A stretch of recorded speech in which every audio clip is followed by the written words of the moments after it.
really interested in diseases of motivation, like drug abuse where you're motivated for something that's bad for you, but you continue to seek out something bad for you, or depression where you have this lack of motivation. So I was very interested in these diseases, but I'm also interested in understanding what's going on a very small scale in the brain. The brain is very heterogeneous. Different structures in the brain can be composed of multiple neuron subtypes, neurons being the cells in our brain that communicate. So we're really interested in finding the vulnerable cells in these motivational diseases like drug abuse and depression, and really understand what's going on a molecular level, cellular level, that ultimately leads to communication of these neurons in the brain and ultimately leads to adverse behaviors. So we've been focusing on neuron populations in a brain region called the nucleus accumbens.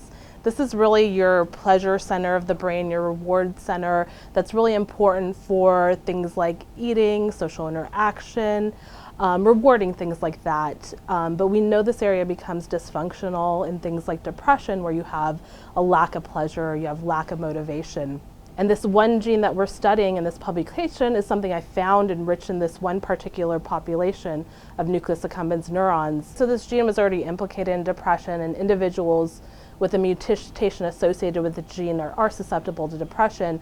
But this is really the first study that shows that this gene can be acting, or this particular molecule can be acting through this depression vulnerable neuron population that's important for the reward center. So I think this gives us more insight into the brain regions in which this particular molecule is acting, and it gives us ideas of how we might be able to target those specific brain regions or cells in the future, perhaps to alter levels of this molecule to alleviate depression.